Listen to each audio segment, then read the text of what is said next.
आज शिव परमात्मा के 1 सितंबर 2022 के साकार मधुर महावाक्य। आज की मुरली का सार।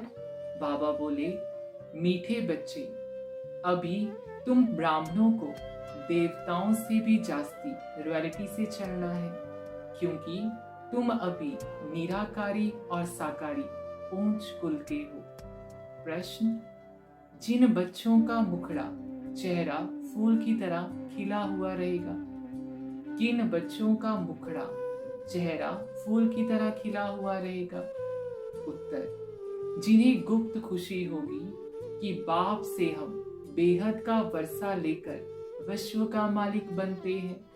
दूसरा, जो ज्ञान और योग से सतो प्रधान बनते जा रहे हैं, आत्मा पवित्र होती जाती है, ऐसे बच्चों का मुखड़ा फूल की तरह खुशी में खिला हुआ रहेगा। आत्मा में ताकत आती जाएगी, मुख से ज्ञान रत्न निकलते निकलते रूप बसंत बन जाएंगे, नई राजधानी का साक्षात्कार होता रहेगा।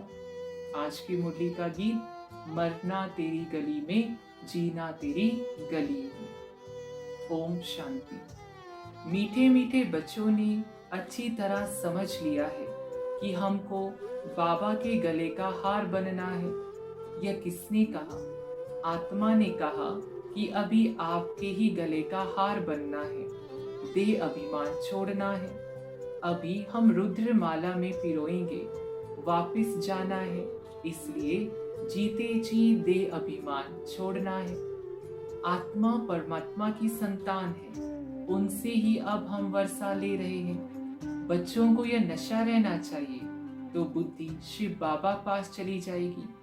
हम आत्मा उनकी संतान है, अभी ब्रह्मा द्वारा उनके पोत्रे बने हैं। निराकार बाबा साकार दादा है, बाप है ऊंच से ऊंच। मनुष्य जो ऊंचे धनवान होते हैं वह बड़ी रॉयल्टी से रहते हैं, अपनी पोजीशन का नशा रहता है। तुम बच्चों को अंदर में बहुत खुशी होनी चाहिए। बाप की याद में रहना यही देही अभिमानी अवस्था है, जिससे तुम्हारा बहुत फायदा है। तुम बच्चे जानते हो कि हम ईश्वरीय संतान ब्रह्मा की संतान हैं। बाबा कहते हैं, तुम मेरे बच्चे हो ही, अभी तुमको ब्रह्मा द्वारा अडॉप्ट करता हूँ। तुम्हें यह नशा रहना चाहिए, हम निराकारी और साकारी ऊंच ब्राह्मण कुल के हैं। अपने को ब्राह्मण समझना है, हम ईश्वरीय संतान ब्रह्मा की औलाद हैं। तुम जानते हो हम ब्राह्मण से देवता बन रहे हैं, यह भूलना नहीं चाहिए। तुम ब्राह्मणों को देवताओं से भी अधिक रॉयल्टी से चलना चाहिए। तुम्हारा अमूल्य जीवन अभी बनता है, पहले कौड़ी जैसा था, अब हीरे जैसा बनता है, इसलिए तुम्हारी महिमा है।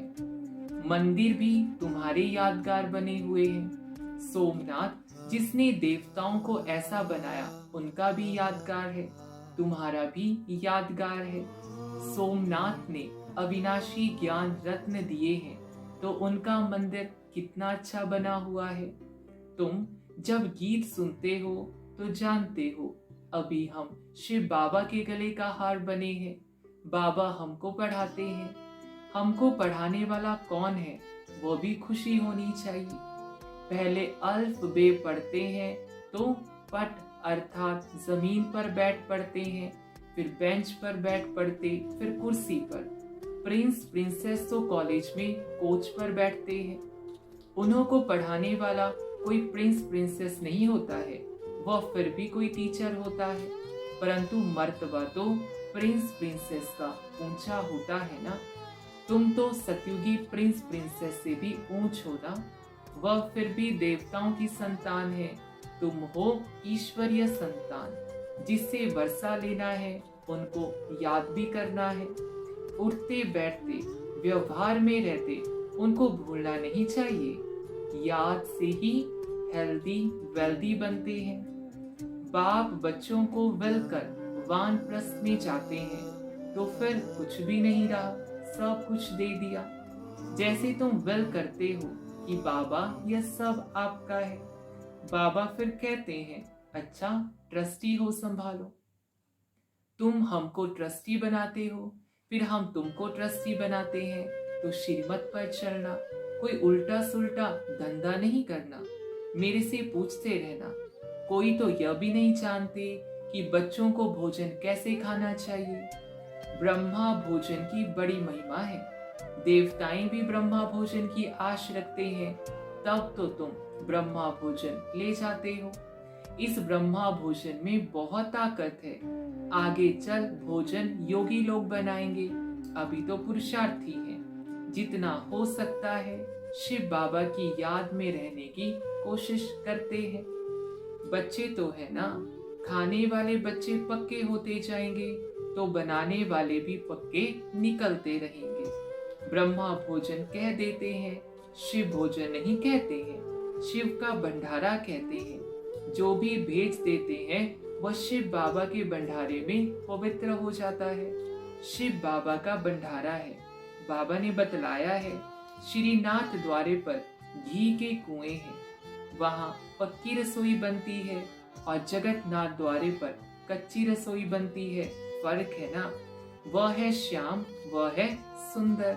श्रीनाथ पास बहुत धन है, वहाँ इतना धनवान नहीं होते ना। बाबा कहते उड़ीसा की तरह गरीब और साहूकार तो होते ही है ना। अभी तो बहुत गरीब है, फिर साहूकार होंगे। इस समय तुम बहुत गरीब हो, वहां तो तुमको 36 प्रकार के भोजन मिलेंगे, तो ऐसी तैयारियां करनी चाहिए। भल प्रजा भी 36 प्रकार के भोजन खा सकती है, परंतु राजाई का मर्तबा तो ऊंच है ना। वहां का भोजन तो बहुत फर्स्ट क्लास होगा। सब चीजें A1 क्वालिटी की होती है, यहाँ सब चीजें Z क्वालिटी की है। दिन रात का फर्क है ना। अनाज आदि जो कुछ निकलता सब सड़ा हुआ रहता है। तुम बच्चों को बहुत नशा रहना चाहिए। कोई बड़ा इम्तिहान पास करते हैं तो नशा रहता है ना। तुमको तो बड़ा नशा रहना चाहिए। हमको भगवान पढ़ा रहे जो सर्व का सदगति दाता है। बाप कहते हैं मैं तुम्हारा ओबीडिएंट सर्वेंट हूँ। बाप बच्चों का ओबीडिएंट सर्वेंट होता है ना। बच्चों पर बलि चढ़ फिर खुद वानप्रस्थ में चले जाते हैं। बाप कहते हैं मैं भी बलि चढ़ता हूँ, परंतु तुम पहले बलि चढ़ते हो। आदमी मरता है तो उसकी चीजें करनी घोर को देते हैं ना। साहूकार होते हैं तो फर्नीचर आदि भी दे देते हैं। तुम बच्चे क्या देते हो? किच्चड़ पट्टी। उसकी एवज में तुमको क्या मिलता है? गरीब ही वर्षा लेते हैं, बलिहार जाते हैं, बाबा लेते हैं क्या, देते क्या है? तुम बच्चों को नशा रहना चाहिए। बेहद का बाबा मिला है। तुम मूत परीति कपड़ धोते हैं। सिख लोग कहते हैं गुरु नानक ने यह वाणी चलाई जिसका ग्रंथ बना हुआ है। भारतवासियों को यह भी पता नहीं कि हमारी गीता किसने बनाई। गीता का भगवान कौन था, कौन सा धर्म स्थापन किया? वह तो हिंदू धर्म कह देते, आर्य धर्म कहते हैं, अर्थ कुछ भी नहीं समझते। वह समझते हैं कि आर्य धर्म था, अब तो सारा भारत अन आर्य है। यह तो करके दयानंद ने नाम रखा है। पिछाड़ी को जो टालियां निकलती हैं उनकी जल्दी जल्दी वृद्धि होती जाती है। तुमको तो मेहनत करनी पड़ती है। उन्हों को कन्वर्ट करने में देरी थोड़ी लगती है। यहाँ तो कन्वर्ट होने की बात ही नहीं है। यहाँ तो शूद्र से ब्राह्मण बनना है। ब्राह्मण बनना कोई मासी का घर थोड़े ही है। चलते चलते फां हो जाते हैं। बाबा कहते हैं कोई गला भी काट दे तो भी अपवित्र नहीं बनना है। बाबा से पूछते हैं कि इस हालत में क्या करूं, तो बाबा समझ जाते हैं कि सहन नहीं कर सकते हैं। तो बाबा कहते हैं जाकर पतित बनो, यह तो तुम्हारे ऊपर है। वह तो करके इस एक जन्म के लिए मार देंगे, तुम तो 21 जन्मों के लिए अपना कत्ल करते हो। चलते चलते माया जोर से थप्पड़ मार देती है। बॉक्सिंग है ना, एक ही घूंसे से एकदम गिरा देती है। 15-20 वर्ष के शुरू से आए हुए भी ऐसे हैं जो एकदम छोड़कर चले जाते हैं, मर पड़ते हैं, ऐसे भी नाजुक हैं। भूल पर तो पछताना होता है ना। बाप समझाते हैं, बच्चे तुम यह डिससर्विस करते हो, यह ठीक नहीं है। शिक्षा तो दी जाती है ना, कोई घूंसा नहीं लगाया जाता।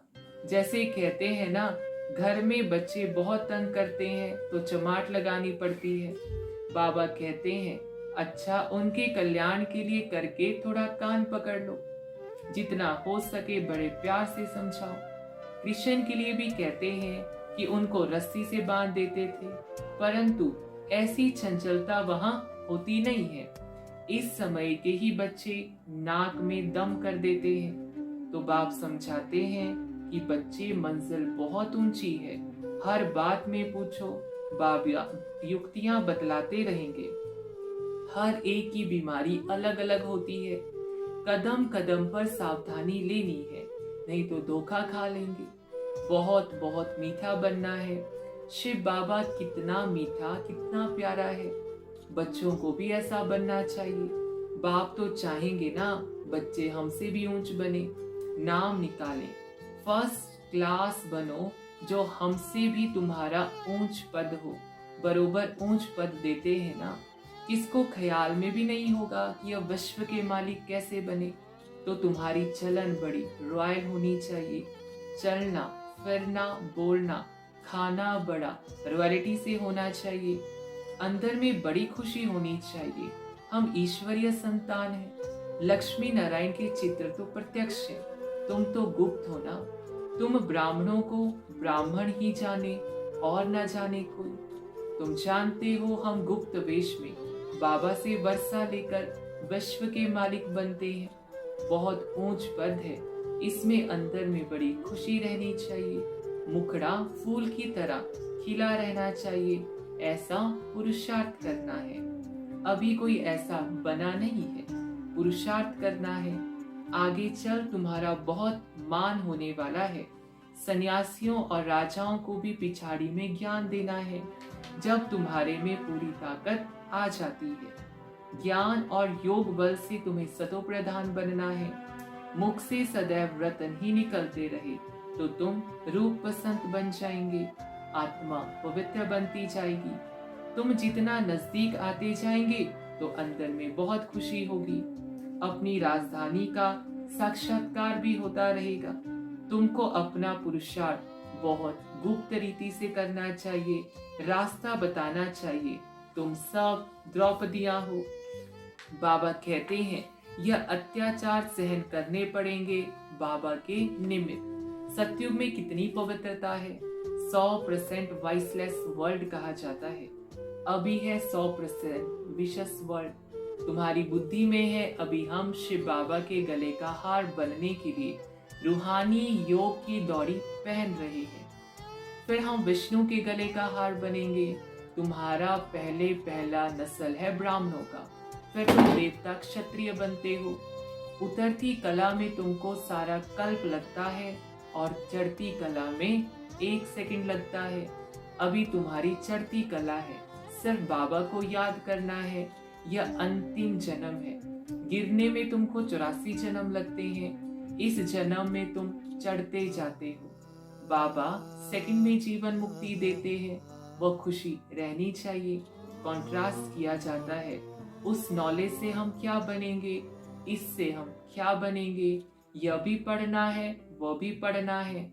बाबा कहते हैं गृहस्थ व्यवहार में रहते भविष्य के लिए पुरुषार्थ करना है। आसुरी और दैवी कुल दोनों से तोड़ निभाना है। एक एक का बाबा हिसाब लेते हैं, फिर उस पर वैसी युक्ति बतलाते हैं कि इस पर ऐसे चलो। भल कोई गुस्सा करे परंतु तुमको बहुत मीठा बनना है। कोई गाली दे तो भी मुस्कुराते रहना है। अच्छा तुम गाली देते हो, हम तुम्हारे ऊपर फूल चढ़ाते हैं तो एकदम शांत हो जाएंगे, 1 मिनट में ठंडे हो जाएंगे। बाबा रांझू रमजबाज है, बहुत रमजे अर्थात युक्तियां बताएंगे। पतितों को पावन बनाते हैं तो जरूर रमज होगी ना। श्रीमत लेनी है, श्रीमत से श्रेष्ठ बनने के लिए ही आए हो। अच्छा मीठे मीठे सिकिलदे बच्चों प्रति माता पिता बाप दादा का याद प्यार और गुड मॉर्निंग। रूहानी बाप की रूहानी बच्चों को नमस्ते। हम रूहानी बच्चों की रूहानी बाप दादा को याद प्यार गुड मॉर्निंग नमस्ते। धारणा के लिए मुख्य सार। पहला पॉइंट, ऐसा फर्स्ट क्लास मीठा और रॉयल बनना है जो बाप का नाम बाला हो। कोई गुस्सा करे, गाली दे तो भी मुस्कुराते रहना है। दूसरा पॉइंट, श्रीमत पर पूरा पूरा ट्रस्टी बनना है। कोई भी उल्टा धंधा नहीं करना है, पूरा पूरा बलिहार जाना है। आज का वरदान, पूर्वजपन की स्मृति द्वारा सर्व की पालना करने वाले शुभ वृत्ति व मनसा शक्ति संपन्न भव।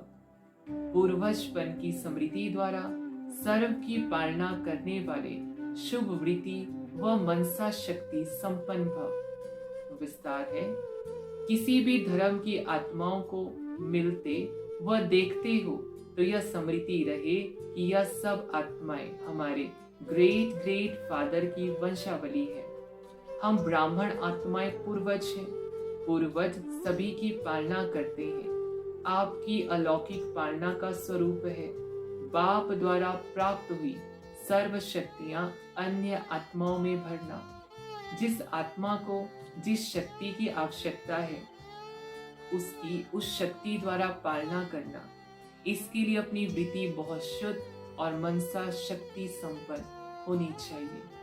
आज का स्लोगन, जिसके पास ज्ञान का अविनाशी धन है वही दुनिया में सबसे बड़ा संपत्तिवान है। जिसके पास ज्ञान का अविनाशी धन है वही दुनिया में सबसे बड़ा संपत्तिवान है। अच्छा, ओम शांति। शुक्रिया बाबा।